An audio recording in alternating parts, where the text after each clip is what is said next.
weekends, I ended up traveling down to the old capital in Ninh, ended up at Sapa as well, where I saw a few of the natives, Halong Bay as well, and then at the end of it, saw a bit of the rural side of it in Hoi An and sort of the more developed South Vietnam and Saigon. My placement sites, though, were located in Hanoi, and it was Yen Hoa High School and Bo Day Orphanage. So, firstly, Yen Hoa High School. When I was here, it's a government-run school. It's got about 800 kids from about grades 6 to 9, and it's got 400 plus students. Now, there's 7 periods per day. It goes 4 periods in the morning, about a 3-hour break, and then you come back and 3 more periods in the afternoon.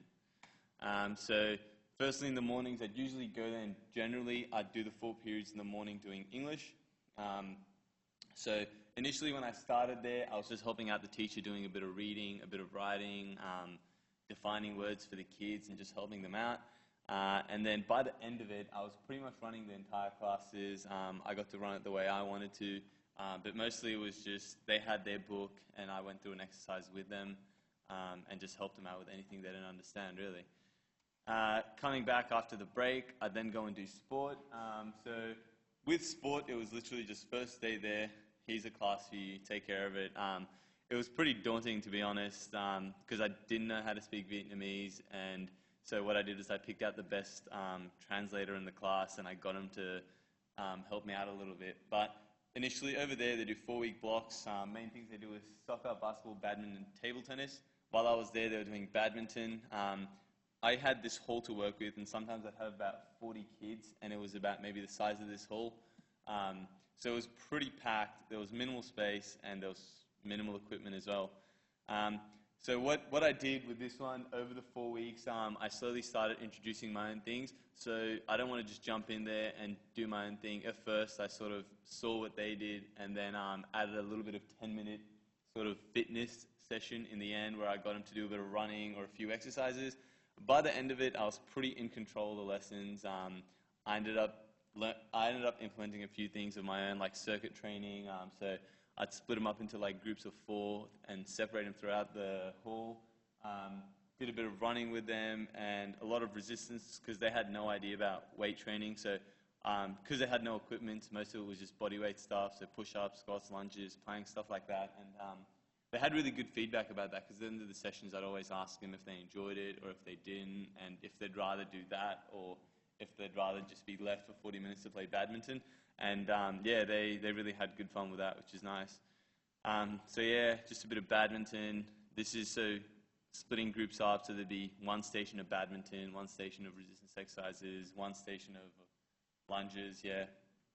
I had a few days off because of school tests, so what I did was I ended up going to another placement site called Bo Day Orphanage.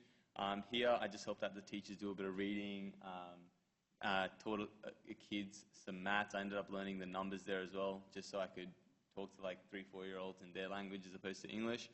And I also did a shark awareness campaign for Projects Abroad, where basically I just told the kids at the orphanage about the sharks and how, because shark finning and hunting is like a big issue down there. So I ended up doing that down there, and I ended up doing it at Yen Hoa High School as well by the end of it. So that was good fun, learned a bit of things about it myself as well. So when I was in Hanoi, I got to explore most of Hanoi. So that's basically the capital there. In the middle of the CBD, there's Hoan Kiem Lake. So whenever you basically take a motorbike taxi to the center, you just go Hoan Kiem Lake, and they know where to take you. Apart from that, went to the presidential palace, where basically Ho Chi Minh made most of the orders during the war. Ho Chi Minh is like he's like a god down there, basically. He's basically the president that liberated Vietnam. Also saw war museums and the devastation of the B-52 bombers, so gave the Vietnamese quite a bit of trouble. Went to the old capital, Ninh, saw a lot of influence from the Chinese and French in terms of the temples and the narrow buildings. Trekked with a few natives in Sapa. Also went to Halong Bay, which was a World Heritage Site. Really beautiful place, and it's taken care of quite well considering the thousands and thousands of tourists that go down there.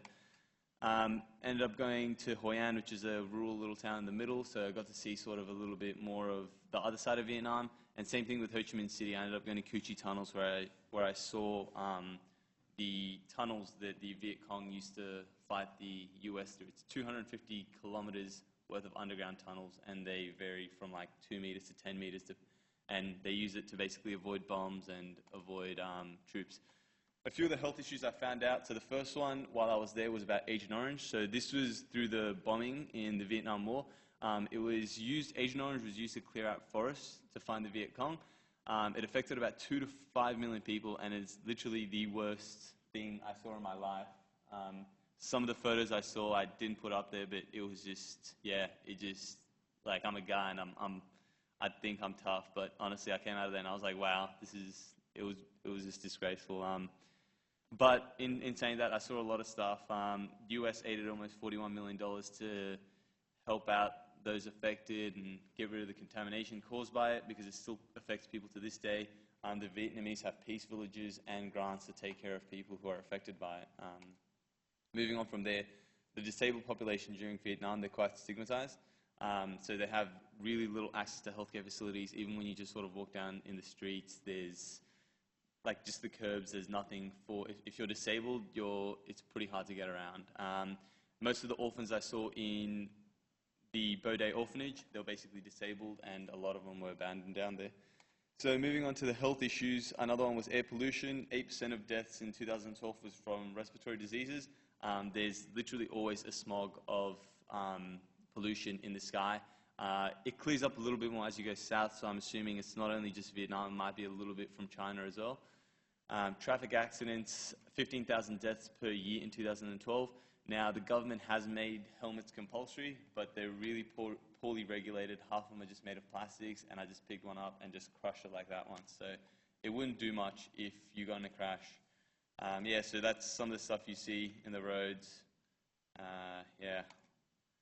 Another one, poverty. But poverty has been reduced dramatically. So Vietnam's developing at a really rapid rate. So over the last 30 years, it's just high rises, and they're doing reasonably well. So it's gone down from 60% to 20%. Again, infectious diseases still a problem in terms of tuberculosis and hepatitis, but the National Expanded Program on Immunization is working to try and get that down again. Access to healthcare facilities, there's the doctors, it's still low compared to Australia, which has about 4, but there's several NGOs working basically to help out there. A few lessons I learned: be proactive. So the more you put yourself out there, the more you're going to get out. Again, apply knowledge where you see fit. So being an exercise physiologist, I just basically, all the skills I had, I tried to use them, because especially first sort of 2-3 years, you know all this stuff about sport and science, but you don't really know how to apply it. So just simple stuff like circuit training, doing little things with the students helped out. Another thing was diversity. So I think as a clinician, that really helps out in terms of knowing when you're talking to people with different backgrounds and different cultures, how you want to sort of talk to them and adapting your approach to their style. Again, importance of health professionals, especially in Vietnam. It's really important that as they keep developing, as they keep growing, they need health professionals to support that population growth and implement and evaluate programs.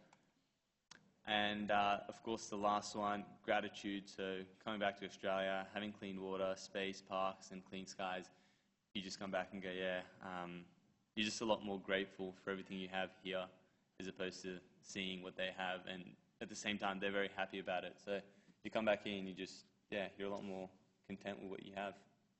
Yeah, apart from that, that's it. Thank you. Any questions? Yeah?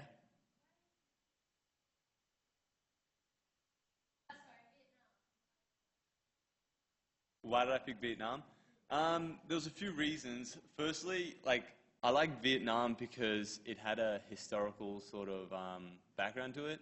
So one of the main, so coming out of the Vietnam War, I was just like, this country's been through that period where it struggled, it's had nothing, but I'm reading all this sort of positive stuff about it, and I wanted to know, how does a country go from being completely developed and destroyed to then being sort of working their way up towards developing and being part of that international community. Because my background's from the Middle East, from Afghanistan, so seeing my own country sort of get destroyed, you want to go, how can you sort of get a developing country into that next stage?